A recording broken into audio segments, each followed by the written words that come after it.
Chapter 151, Trapped 2. Chapter 151, Trapped 2. Oh, have you lost your old Gramps somewhere? It is her again, lunging forward, hands wrapping around the cold lattice that separates us, my fingers claw at the bars, unable to push through. She stands before me now, clear in the light, pitch-black hair drapes over her shoulders, skin pale as snow but marked with spreading stains of black. Tattoos of serpents wind across her flesh, twisting as though alive. Her smile is jagged, teeth sharp like a predator's, and she mocks me with that smile of hers. And she is tall, unnaturally so. No human woman could reach such a height. 3 meters, perhaps. Her frame leans down toward me, but she remains steady, poised like a creature that knows its own superiority. Beside her, another presence looms. A man in a black suit, his hair dark brown, thick with muddy streaks of the same color. He watches, expression unreadable, a shadow to her brightness, even though she is a shadow herself. Let it go, damn. They showed me Paula, too. It was all a farce. Frank speaks, but the woman cuts through again, her tone low and rough, still female yet edged with something darker. I want him to be the first. Her teeth glint white against blackened gums, lips peeling back in hunger. Again, no can do only if he wins. You know the rules. But I don't hear any more. The voices fade into meaningless echoes, and all I can do is kneel before the otherworldly figures looming over me. My father, my family, I want to resist, but the truth is I cannot, and worse, I don't even want to. Or perhaps it is the opposite. I try to resist, and yet my body betrays me. My vision blurs, not from my evil eyes but tears. It blurs until the first drops stain the cold stone beneath me, snore tearing free from my nostrils a heartbeat later. The sound and the weakness hit me like a punch in the gut. I should have known better. I should have guessed he was never truly here. But still I held on to the fragile hope that he might be, that somehow, impossibly, I could reach him. That he might get back. I miss him, the thought of being with him, of being with any of them, my family whole again. I clung to that hope, foolishly, and now it is shattered. It is crushed utterly to dust. My forehead drops against the lattice, the metal biting into my skin. The woman turns, wings unfurling from her back, bat-like, jagged shadows stretching across the walls. She vanishes into the dark alongside 2 men, whose faces I never bothered to see truly. Only the suited one lingers in my memory, the one with brown hair and a baggier cut of cloth, not quite modern, more like a heavy coat resting loose across his frame. He remains for a heartbeat longer, watching. All of you rest tonight, he says at last, voice calm and controlled.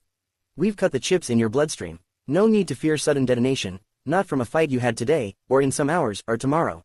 Rest, soon enough, you'll fight for your lives. And with that, he follows the others. Only the faint glow of his burning cigar remains, left to smolder on the floor until it extinguishes itself. A thin line of smoke rises into the stale air. Sinking, my head curls into my knees, forehead pressed against the cold bars. My eyes fix on the fading orange glow of the cigar, the last ember of their presence. You good, Damien? Frank's voice reaches me, but I don't answer. Not for a whole minute, instead my fists press against the bare ground, clenching harder until my knuckles ache. From time to time, I let my skull knock against the lattice, dull thuds breaking the silence. Finally, however, I turn. He isn't looking at me anymore. His gaze rests on the ground, heavy and dark, his jaw tightens, teeth grinding until veins rise across his temples, his whole face reddening with fury. His eyes sharpen into something like an eagle's, piercing yet silent. He stares against the wall of stone before him, light dancing in the shade above us. Pushing myself up without a word, my legs carry me toward him, though he stands not before the bars but against the stone wall like the others, as if refusing to be near what I had faced. I lower myself beside him, lean back against the same cold stone, and only then do I speak. Not so good. The words sound absurd in a moment like this. Not so good, what a pathetic understatement, dropped into the ruin of our situation. All I can do is let a wry smile tug at my lips, weak and bitter, while tears come again. This time, they fall silently. Chapter 152, Lost from Light 1. Chapter 152, Lost from Light 1. Elliot's Pav. Kill them all, Golden Reaper, kill them all. Elliot Starfall. I hear it all the time. Golden Reaper. The words cling to me, whether I walk, eat, or sleep. They do not let go. It is not only their echo but the feeling that I can never escape them, an indescribable sensation, like when I was a boy. Back then, I dreamed of a circle rolling endlessly up and down. Each turn sent a twist through me. It did not hurt, but it suffocated, as if air was clogged in my chest without ever finding release. Absurd, but true. With every turn, the weight grew heavier, the suffocation turning stronger. The circle rose and fell quicker and quicker, until my body gasped for breath without breathing at all. And when I woke, the dream vanished, leaving only the ghost of suffocation behind. It haunted me for a month after my parents died, and since then, never again. Golden Reaper. The words banish the air from my lungs the same way. I hate it. Eos, a sharp voice cuts through. My sight spins. The ground swims beneath me, my mouth opening in a silent scream, one that mirrors the call of the Golden Reaper inside my head. Eos, again. My left hand trembles, blue blood dripping from my palm. The voice circles the room, familiar yet unplaceable among this family of blues. Eos, the third time it comes as a roar. My head jerks upward, my vision twists. Jean flashes before me, Chom shouting. Jean rushes past, his boot smashing into a table, sending a blue flying like a ball, pinned against the wall by a cascade of newspapers. Turning again, the world snaps back into focus with the rush of blood. My left arm moves of its own accord, legs spreading, and my breath ragged. A thin sword whistles past my ear, so close it cuts the air itself. Ducking, I lunge forward, the same rapier stabbing where my skull had been a heartbeat before. My hair trims under its edge, strands falling like dust. My body acts faster than my mind can catch up with. Eos, to your right. Jean's voice this time. His hands clutch the blue he kicked, his arm drenched crimson and azure, slick with blood. I spin right, pain lashes my ear, pierced as the other had been in the sewers back then. Moving closer, I raise my left arm above my head. My body jumps, foot snapping outward, my shoe half loose as it cracks into the attacker's face. Sweat burns my eyes, my heart drums thunder. The only sound that cuts through is Jean's fist slamming into the other man in the room. Memory floods back. Another place to stay, another family slaughtered. That was the plan, right, but why does my chest knot at the action? The man before me steadies himself. His build is lean and muscular, unlike most we've fought, and he wields a weapon, not a gun, not the crude arms of police, but a rapier, thin and sharp. His eyes dart to the side, to Jean, who towers over his crippled companion. Sam, he shouts. His long hair swings as he turns, gaze locking on the man Jean has broken. The one with teeth knocked loose, the one whose eyes roll back, brain rattling in its skull. Jean looms above him without any guilt. At the chance, I charge him, but all I see are his tears, his brows furrowing a heartbeat later. His arms quicken, the blade moving faster than thought, flesh tears. My groan escapes before I can stop it. I hasten to the right, sliding on my knee across the stone floor. I twist left, halting just before the rapier would have skewered my heart. Instead, the blade slices through my left arm, through the edge of my chest. Burning pain flares, sharp and raw, but I push into it, following the line of the blade itself. Rising from below, I lock myself into the path, so that even if he lifts the sword higher, it cannot drive deeper into the side of my chest, cannot pierce the vulnerable hollow of my armpit. Pow! My left fist snaps forward as suddenly and brutally as a gunshot. His head does not break, his skull does not cave, but his mouth flies open. Two of his teeth snap free, blood spilling down his chin. He exhales raggedly, weak breaths escaping like steam. Pow! Still not enough, merely a dent in his cheekbone. Pow, pow, pow. I hit him again, and again, my fists weak but unrelenting. Each strike is more frantic than the last, every punch a release, every impact hollow and pointless, until arms grab me from behind and wrench me to the side. Chapter 153, Lost from Light 2. Chapter 153, Lost from Light 2. He's dead, Chom's voice cuts through the haze. Finally done, Jean exhales hard, his fists soaked in blood and flesh. He leans heavily against the wall, his weight tearing the pinned newspapers down to the floor. Breathing sharp and shallow, my body mirrors Jean's exhaustion before giving way completely. My head falls back into my neck, jaw slack, my mouth gapes open, tongue hanging loose, breath rasping across it. And then, itches, crawling itches that burrow beneath my skin, spreading from my left arm into my chest, into my gut. They crawl through me already. Gagging, I choke on something foul and then spit a maggot, swollen and thicker than my thumb, writhing on the ground. We can't do this anymore. Chom's voice shatters the silence of heavy breaths. We can't kill these people. We just can't. His last word nearly breaks into a shout, accusing all of us. You serious right now? Jean laughs, not with humor but with disbelief. He spits blood onto the stone. Most of the time, you don't even fight. We let you stay clean, let you keep your hands free from anything. Silence follows. I cough again, but still say nothing. Both stare at me, their eyes pressing into mine, but I do not speak. I cannot. Yes, they've invaded us. Yes, they deserve death for it. Chom's voice cracks, yet his tone sharpens, gathering weight. The door creaks. Paul steps in, silent, and slumps into the corner near Jean, his back to the wall. Chom pauses only for a breath before pressing on. But they are not them. Tell me, he pauses, his head back at the door, tell me if these children we've slaughtered have enslaved us. His gaze locks on Jean, then shifts to me, waiting, almost pleading for some response. But my lips stay sealed. They will, Jean snaps, eyes fierce, but Chom silences him before he can add more. They might, but have they? His words slice deeper than any blade. My eyes fall to the newspaper lying beside me, torn from the wall when Jean collapsed against it. The headline is mundane, almost absurd. A tea shop has opened somewhere in the city.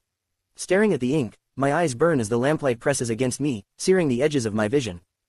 Memories pour through me like poison. The whisper returns, coiling tight around my ears. Golden Reaper. We have killed 3 men, 2 women, 4 children, all in less than half an hour. Faces swim before me, shattered, broken, distorted into grotesque masks, endless blood pooling at my feet. Another cough rips through me, another maggot forcing its way out, and still the whisper crushes me, fills me until I can hear nothing else. Golden Reaper. Staring at my left hand, it drips blue, smeared with another's life. My fingers shake, my whole body trembles as I remember. Ren, my brother, my light, where are you now? My vision darts from side to side. The world folds in on itself, my skull burns as if fire itself has crawled inside.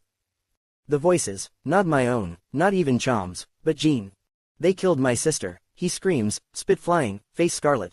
They played with her on the deck of the ship. Gods damn it, they did things I never could have imagined if I hadn't seen it. They broke her before they killed her. His rage is louder than any of the blues before begging for mercy. Chom follows, calmer, but his calm is worse. His words are steady and carved with grief. They did the same with my brother. I saw how they sliced him open alive, how they ate from his bones while his fading eyes fixed on mine. He smiled, even through the cries, because he knew I was safe. He smiled as they devoured him. Silence. Chom turns to me, his gaze drowning in melancholy. His eyes hold both despair and a strange, fleeting light. Still, some are innocent. We are no better than them. He looks at Jean, then back at me, my left hand twitches. My jaw clenches, my heart pounds faster and hotter. My head is filled with fire and voices. Kill them all, I mutter, the words tearing from me like a curse. Kill them all, Golden Reaper, kill them all. Colors fade, light dims, the world collapses. And the last thing I see are Chom's sorrowful eyes, fixed on me, before my head slumps to the side and something warm and wet splashes across my face. Chapter 154, Heartbeat 1. Chapter 154, Heartbeat 1. Damien's Pav. My greatest sin is to live over others, even though I should be the one to save them. Damien Stark. The colorful crystals flicker above us, shifting hue every few heartbeats. Blue comes first, drenching the chamber in melancholy, then red, pulsing rage through the stone. Zine, a woman cries. The man in the corner, silent until now, shakes as he rises, his legs trembling while he follows her. Please, take me with her, he begs, his voice cracking. And then he is left behind, kicked down by one of the other colored men. His body folds, face dark as ash, not one of those who have caged us from the start, but a new one. Another, always another face in deep dark shades. The light turns yellow, optimism, I laugh at it bitterly and hollowly.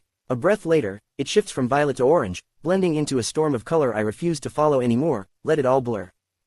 Frank left the cage some time ago. The colors have cycled at least 100 times since then. With him, more than 8 others. Each vanished every few minutes, one by one, as if picked clean from the bone of our group. Now, only a man, 2 women, and I remain. Kicking my feet lightly against the stone, the cold cuts into my toes, my hand props up my chin. When is my turn? Next, last, sweat beads along my palms, and I chew at my nails, every second stretching itself into eternity.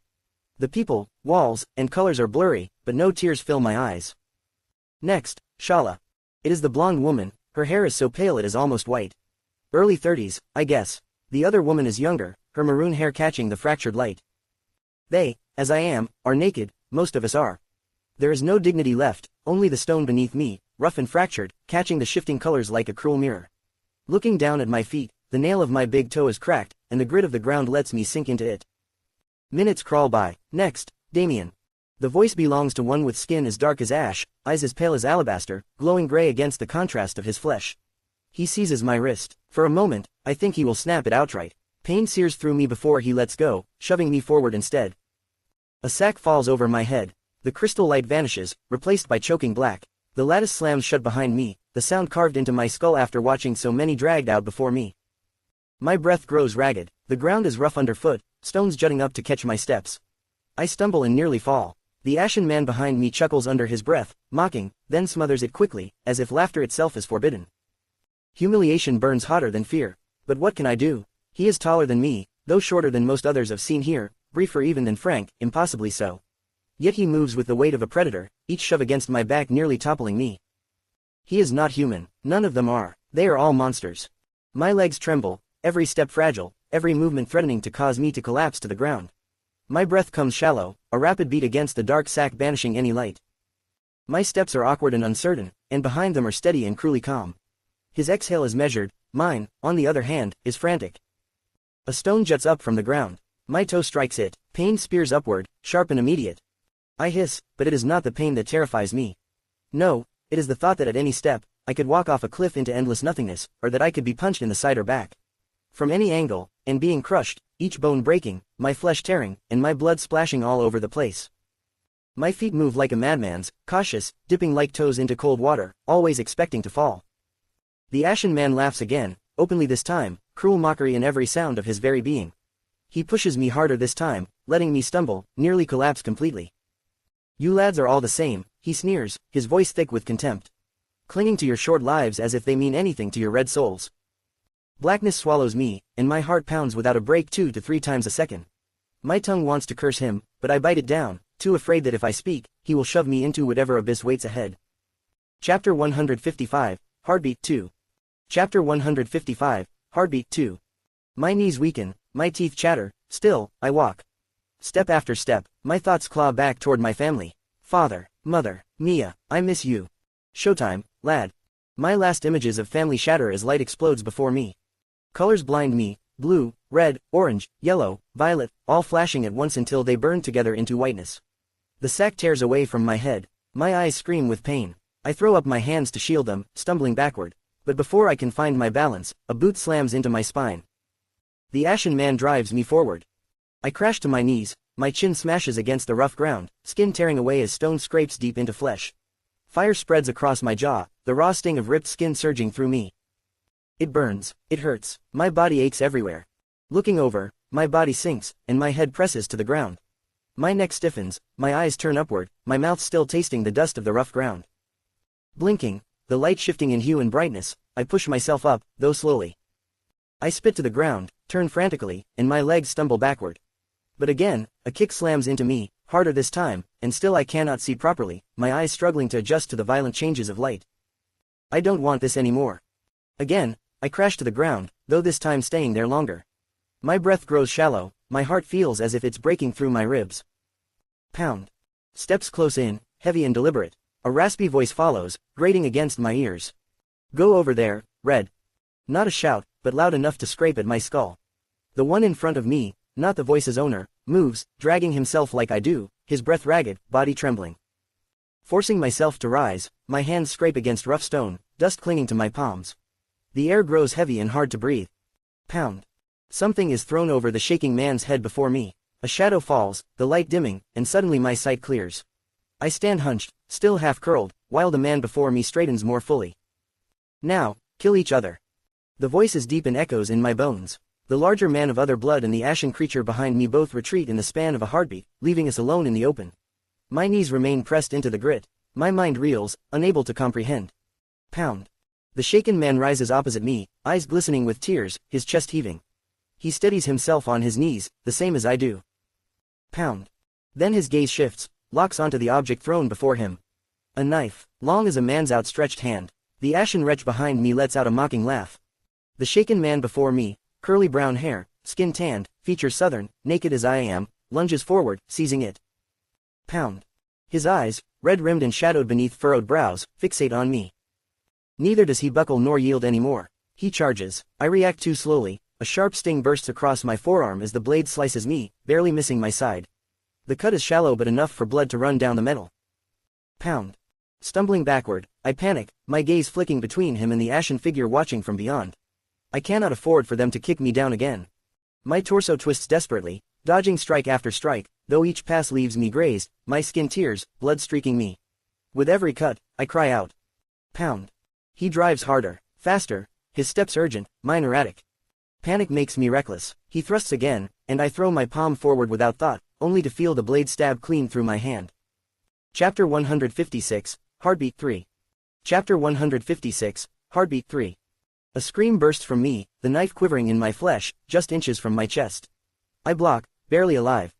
Pound. You bastard, I shout, voice raw, tears do not come. The pain is less than I imagined, yet unbearable all the same. My words slip out in my mother's tongue, torn from me by instinct. Scheiß bastard. Do not speak in the god's tongue. The voice booms, the command is thunder, striking me harder than the knife itself. My body shakes, my bladder gives way, humiliation seeps down my legs. The curly-haired man trembles too, but unlike me, he halts at once. Pound. Twisting, I try to wrench free, my bloodied hand locked around the blade. He does not release it. Instead, he presses harder, forcing it deeper until it nearly touches my chest.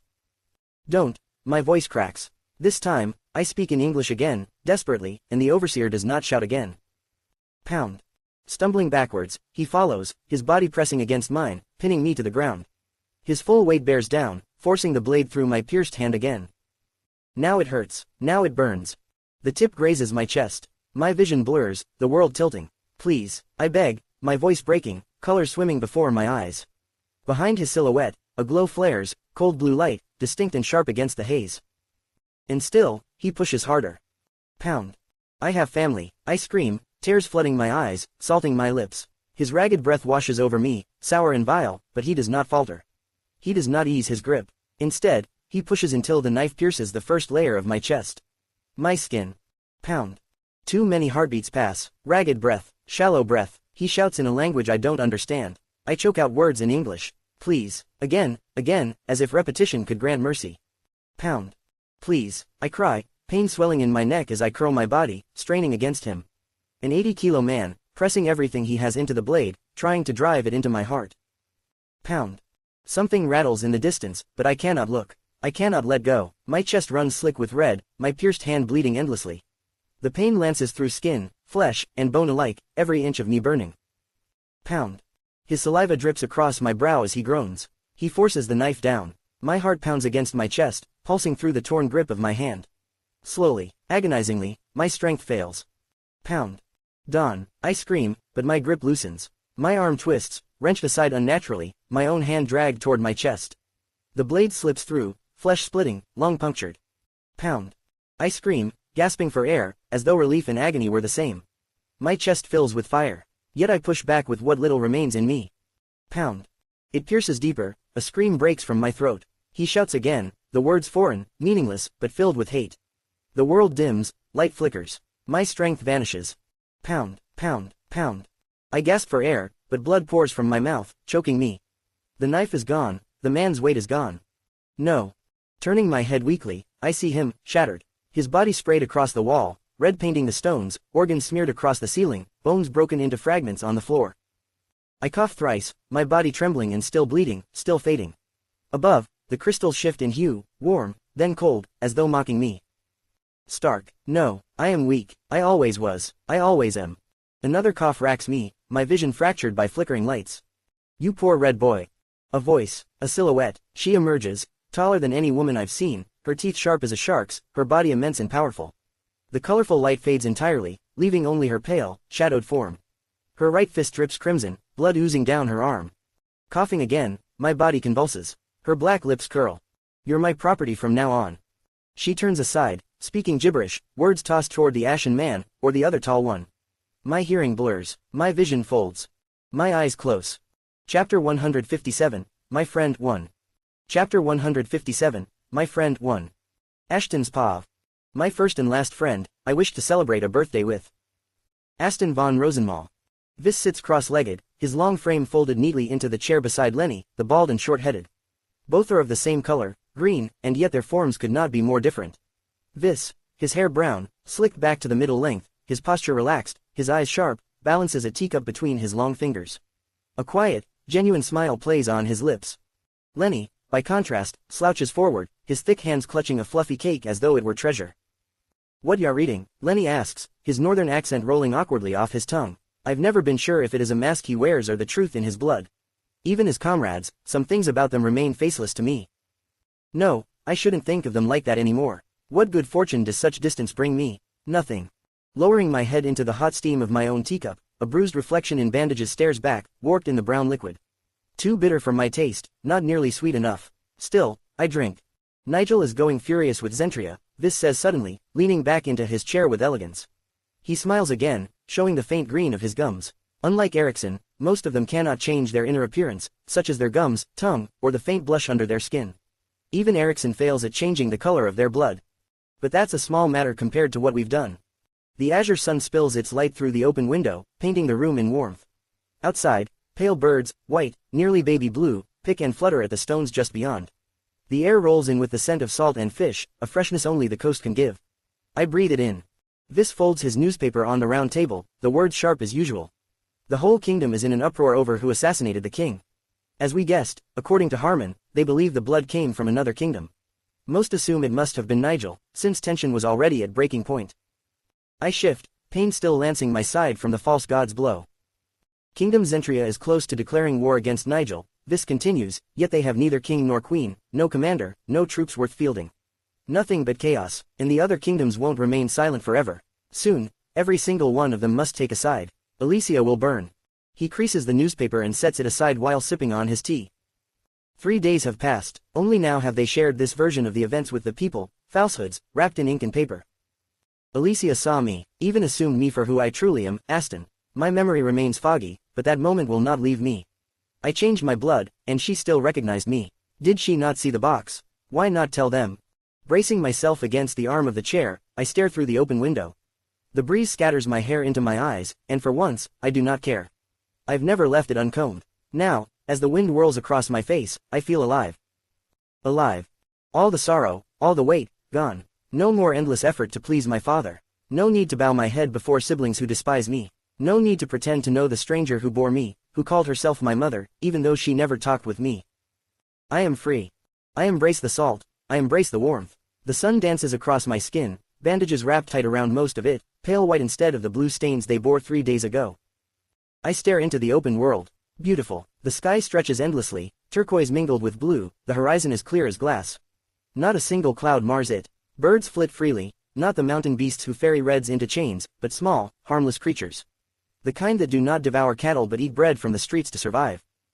Chapter 158, My Friend 2. Chapter 158, My Friend 2. Sipping the last of my tea, the taste clings bitterly at the back of my throat, then I set the cup down and rise. Vis glances up, nodding with quiet acknowledgement. I nod back. Lenny grins wide, gums and tongue as green as grass, teeth parted in a boyish show. I pass Amber in the corridor. Her frame is broad, but for one of the orange, she is small, scarcely half a head taller than me. Not unlike Elysia, though Amber's skin is rougher, her muscles leaner, carved from struggle. Further along, Erickson sits with Elena, a book as big as the red's head cradled in his hands. His voice flows steadily as he reads, some fairy tale drawn from the small library beneath our headquarters, where the hearth rests. Each step I take presses on my side. Needles prick deep beneath the skin, and no relief follows. They will never vanish unless I heal them away. Green blood, its warmth rises deep from my thoughts, not to forget its mending power, and I would give anything to drink even a single dose. But it is nowhere near a syringe and is forbidden as well. Drinking it would mean corruption, a polite word for ruin. Your own blood turns foul, they say. Your cells collapse within you. The whispers of the golden take root in your mind. You hear the deities, feel them devouring you from the inside out. Your flesh decays, your veins clot, until all that remains is madness. Maggots eat one, starting from the blood and bones, through the flesh, and only once they are feasted, they crawl, if not out of the mouth, then through the skin, breaking veins. And eventually, they harbor the body until nothing remains to control it.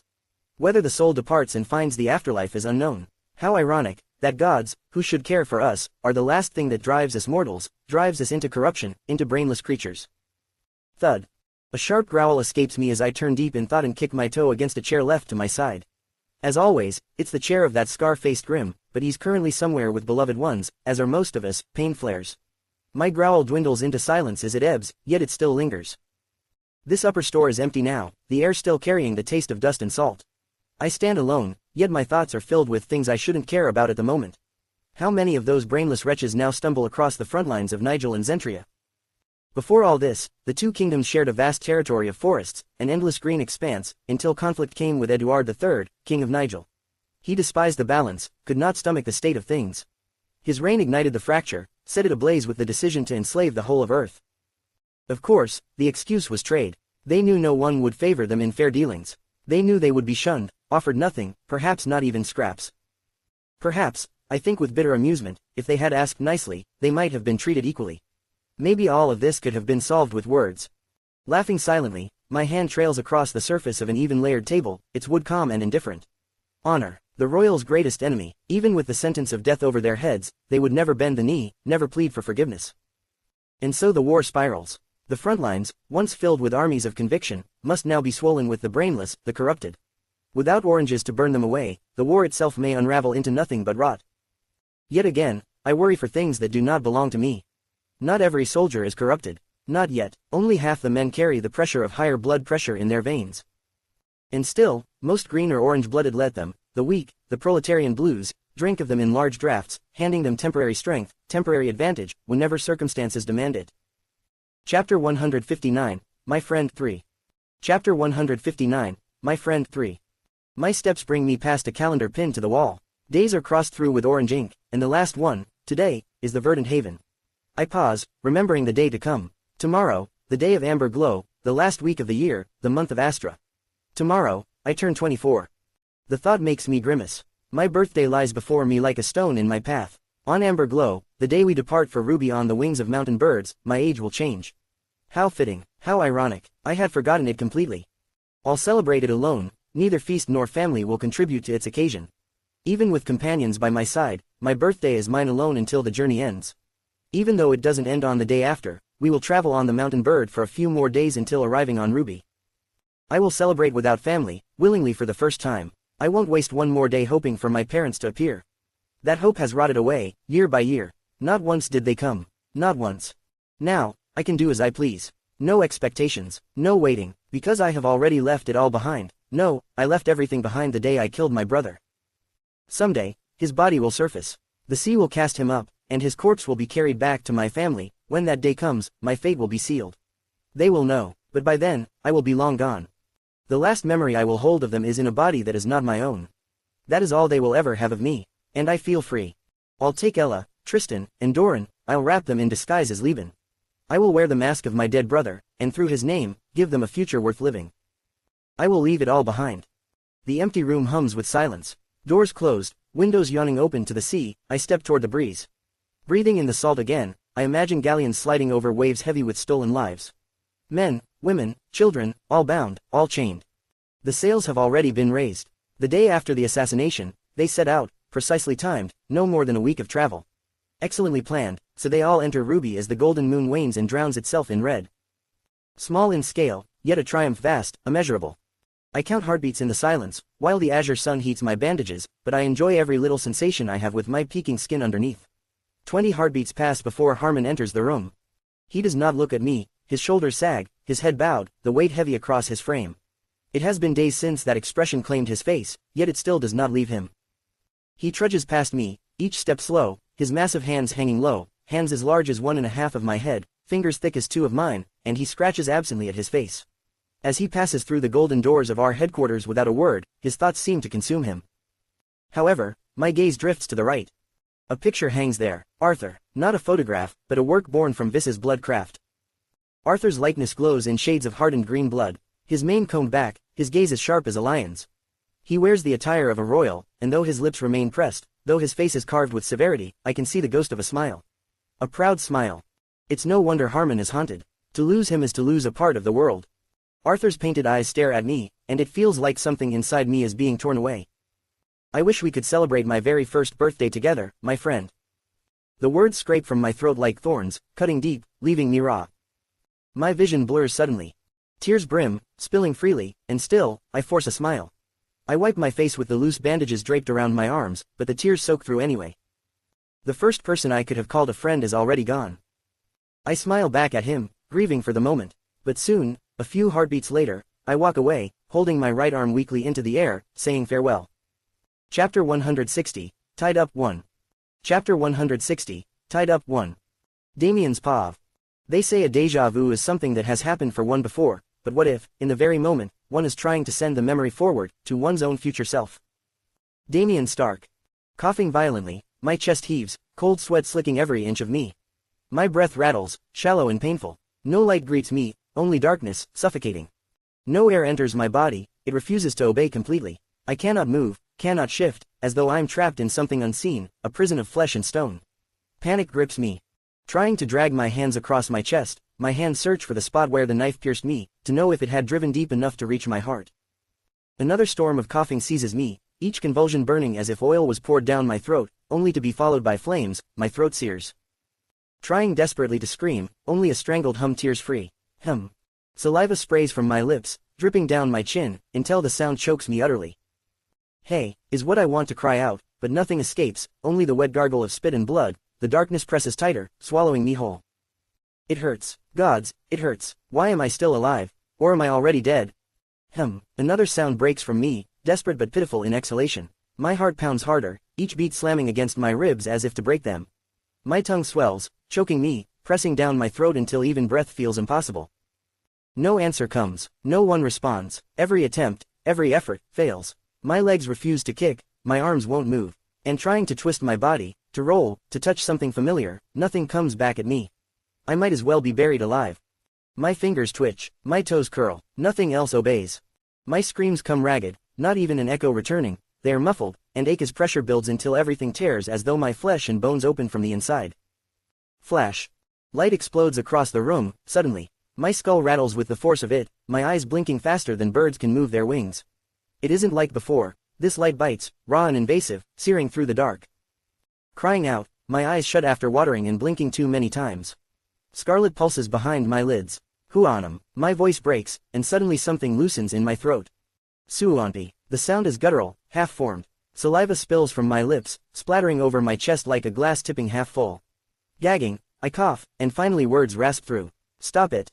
Another cough tears free, blood splashes out, spraying across my chest in a mist, as if I were a cracked fountain. Slap. My head snaps sideways, pain radiates down my neck as blood warms the corner of my mouth. My eyes sting, but I force them open, and there he is. A man, his teeth are jagged, gaps wide enough for me to leap through. There are only 3 left in his mouth, blackened and broken, and his breath reeks of decay. His gums gleam blue. Stop what? He spits, voice thick with loathing. You redshit should stop spitting your filthy blood. Hatred burns in his gaze, yet coldly, but he doesn't shout. His words drip with venom instead, each syllable an insult meant to cut deeper than any blade could. Glimpsing to my right, another figure stands at the far end of the room, shrouded in the half-light. That same woman, the one with skin both pale and dark, her presence swallowing the edges of sight. But then she is gone, vanishing like smoke behind a closing door.